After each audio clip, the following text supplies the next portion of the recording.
Hello viewer, দুষ্টু রিজু ব্লগের একটি নতুন ভিডিওতে তোমাদের স্বাগত। আমি আজকে চলে এসেছিলাম জুডিওতে। দেখো তো তোমরা চিনতে পারছো কিনা। এটা কিন্তু ব্যারাকপুরের সেই জুডিও নয় যেটা আমরা দেখে অভ্যস্ত। এটা ব্যারাকপুর ওয়ার্ল্ডস গেটের বুকে খুলে গেছে নতুন একটি আউটলেট। এখানে চলে গিয়েছিলাম সেদিন সন্ধ্যাবেলায়।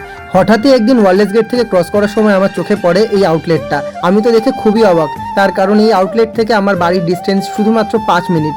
তাই আমি দেরি না করে পরের দিনকেই স্টোর ভিজিট করতে চলে গিয়েছিলাম। তার মধ্যে দুদিন পরেই পয়লা বৈশাখ, কেনাকাটা তো আমাকে করতেই হতো, তাই এখান থেকে কিছু কিনে নেবো ভেবে আমি গেছিলাম। কিন্তু গিয়ে যেটা দেখতে পেলাম, সবটা একেবারে নতুন হওয়ায় এখানে কালেকশন খুব বেশি নেই।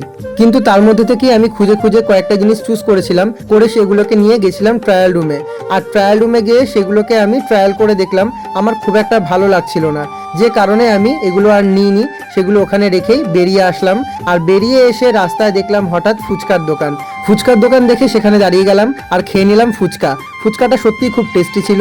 ফুচকা খেয়ে আমি বাড়ির উদ্দেশ্যে রওনা দিলাম। আর এটাই ছিল আমার আজকের ব্লগ। তোমরা দেখো তোমাদের কেমন লাগলো অতি অবশ্যই কমেন্টে জানাতে ভুলো না। আর আমার পেজটিকে ফলো করে পাশে থেকো।